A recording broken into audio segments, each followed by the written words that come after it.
Number one, slavery was a multi-front war that was fought against people of color. It involved the ripping apart of families. It involved actual physical shackles. It involved all different types of things. And you can't sum it up by any one thing. And there are history books out there that everyone can be free to read or is free to read on the atrocities of slavery.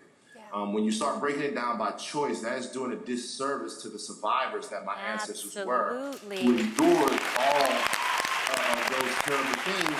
And I could be on the real talking to you ladies right now. And whatever happens going forward, those people will be respected and revered. You are so well-spoken. You really are. When I watch the clip, I have to tell you, especially because maybe the environment that you work in, you know, you would assume that you would go for the headlines, go for something super dramatic, but the way you handled it and the words and the choices, the choice you made to use the words that you did is a great example of how we should all treat each other today and when we disrespect or when we disagree with each other. And Van, I commend you for that. This That was is so the thing. good. Remember, we always say on this show, Van, that we think that all people, we need to have diversity, especially in our newsrooms. We need to have a Jamal the intern. That's our what running she always joke. calls it. You were my Jamal the intern yesterday, bruh. Yes. You was it. You were. Now, Van, TMZ is reporting that Kanye, he might have trouble regulating his meds based on what you saw yesterday. Do you think Kanye is stable right now? Listen, I'm not a doctor. Right. I don't know. I know that the stream of consciousness rant that we witnessed from Kanye West yesterday is consistent with the Kanye West that we've always known. He's always sort of been that guy. Obviously, in the last years, we've covered it here at TMZ. He's had some mental issues, and I'm not sure whether or not he was having them then. But what I do know is it really doesn't matter to me. It matters to me as far as how he's doing, and I would want anybody to be doing well. But Kanye West has such reach and such power that his words matter and they resonate with people. And because of that, we have to make sure that those words are sensical and that they're landing in the right spots. It's not about calling him out. Don't want to call anybody out. It's about calling them in and letting the brother know when he's off his square. Van, I want you to be my friend, Van.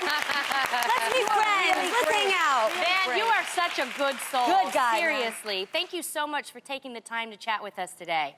No problem. I appreciate the time, guys. Thank you. Bye, Van. Bye. Make sure to watch Van on TMZ and TMZ Live every day. Check your local listings for when it's on in your area. Wow, ladies, this is definitely a lot to take in. What did you think when you first heard Kanye's comments?